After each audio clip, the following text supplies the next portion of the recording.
Today I am here to wrap up the second half of my August reading. Now honestly, this half of the month feels like it's gone really slowly, so I feel quite detached from a lot of these books for some reason. That said, I'm going to try and do my best to review them now anyway. So I started the month, I realised this year I haven't really read any proper non-fiction. I've read, I think, a memoir or two, but I haven't really got stuck into a proper non-fiction exploration. So I picked up Delusions of Dendup by Olivia. I bought this at the start of the year and I was kind of hoping it would be a little bit like Girls Will Be Girls by Emma O'Toole, and I was not disappointed, though it was definitely more on the scientific side of gender and a look at the scientific studies that have been done around gender and which have helped to form delusions around gender, I suppose. I will say that I thought this was going to be a slog when I started it, because it is not like with Girls Will Be Girls. Emma O'Toole very much puts herself at the centre, and though she does add a lot of research into it, but not anywhere near as much as this. So this is literally just basically a book full of studies and Cordelia Fine looking into the studies and looking at what impact they've had on our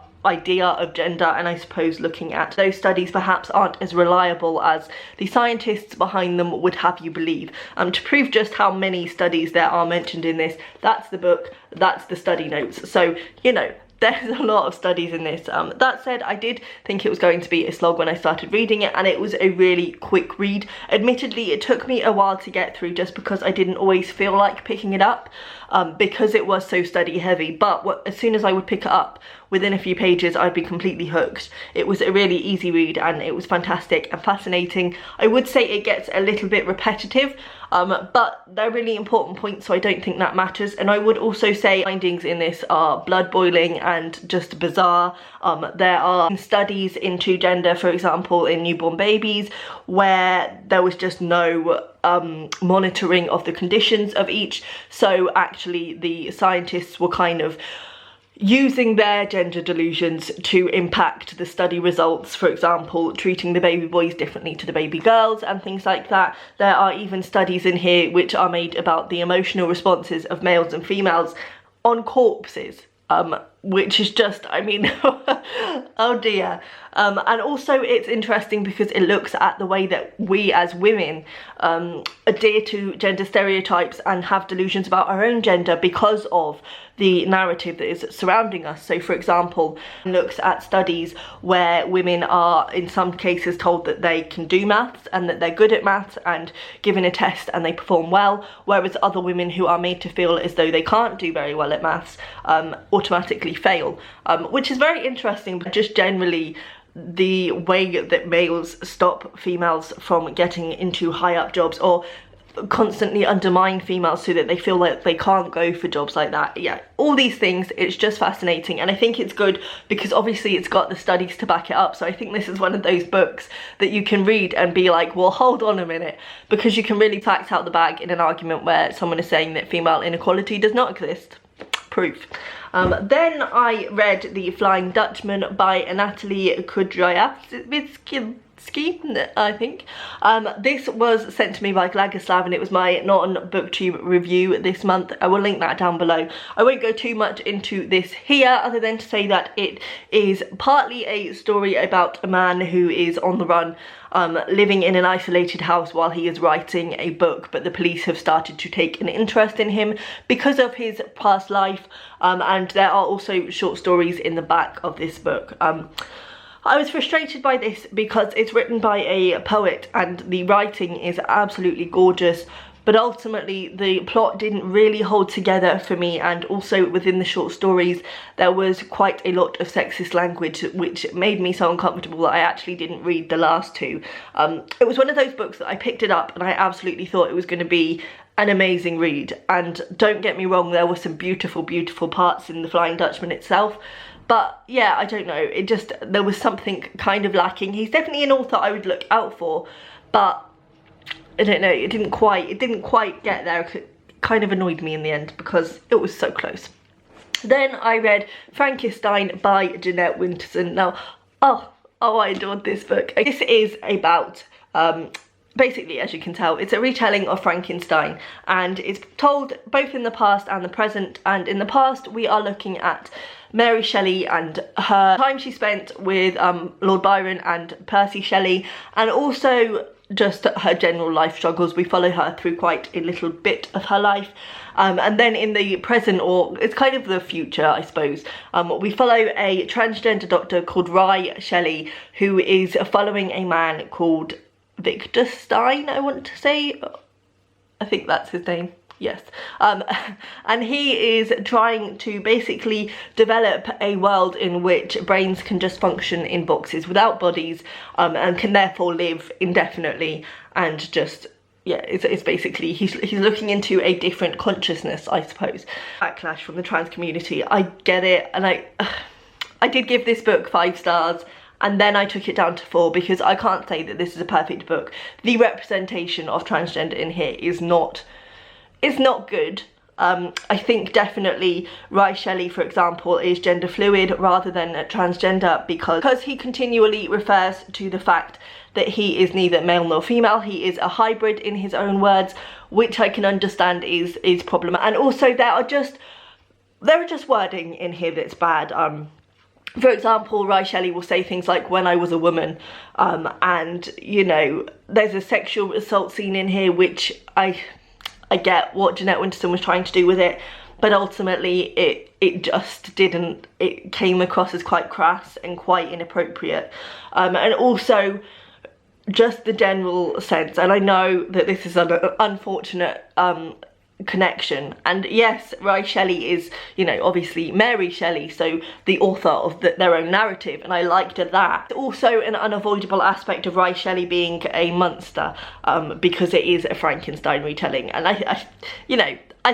it's difficult.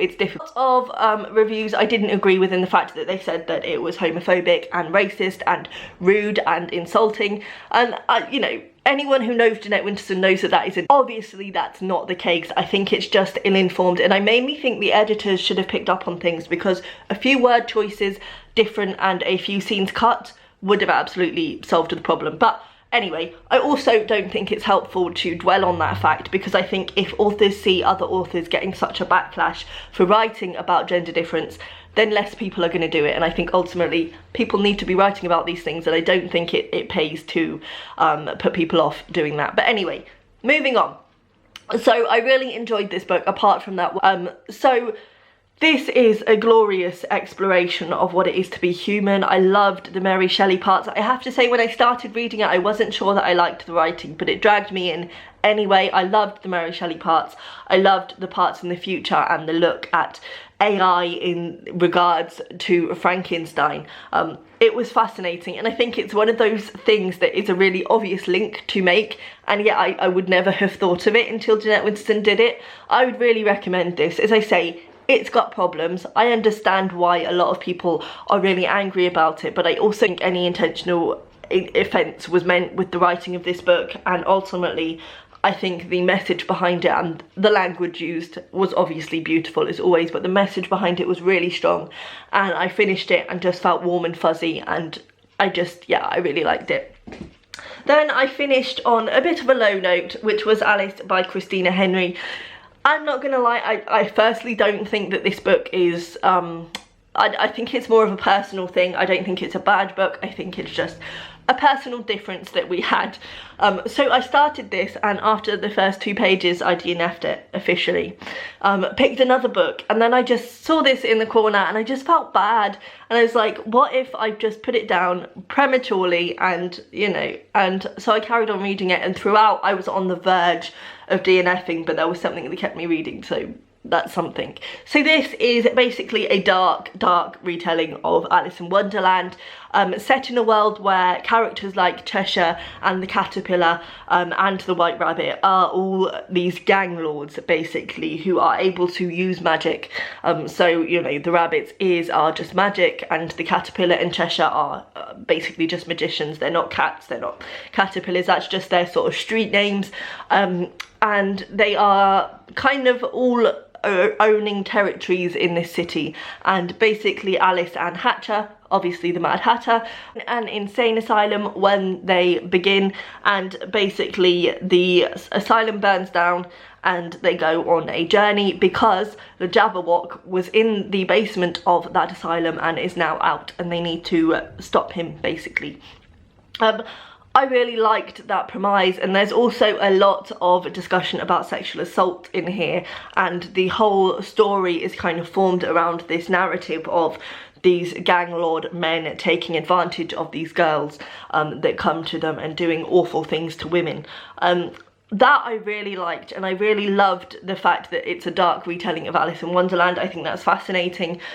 But there are real problems with this. So firstly, it's very much written in a YA style, and anyone who's been around for a while will know that YA styles are just not my thing. I just can't get on with them.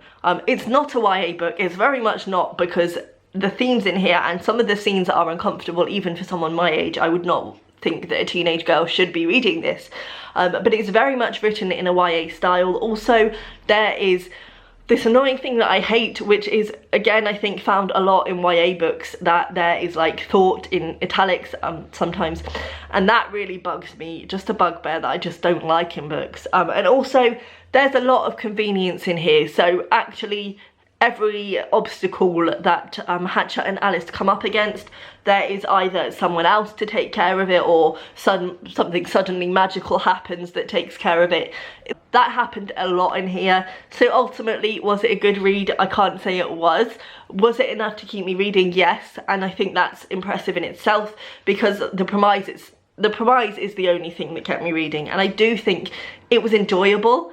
But was it good? I can't say it was good. I can't say it was good. It was 2.5 for me probably. I gave it a 3, but it was probably a 2.5. I'm glad I read it. I am glad I went back to it after putting it down that first time, because, as I say, there was interest in there for me, and I really liked the thought behind it. But yeah, didn't like. So that's everything I read in this half of the month. Please let me know down below what you've been reading and if you've read any of these, and I will see you next time. Bye.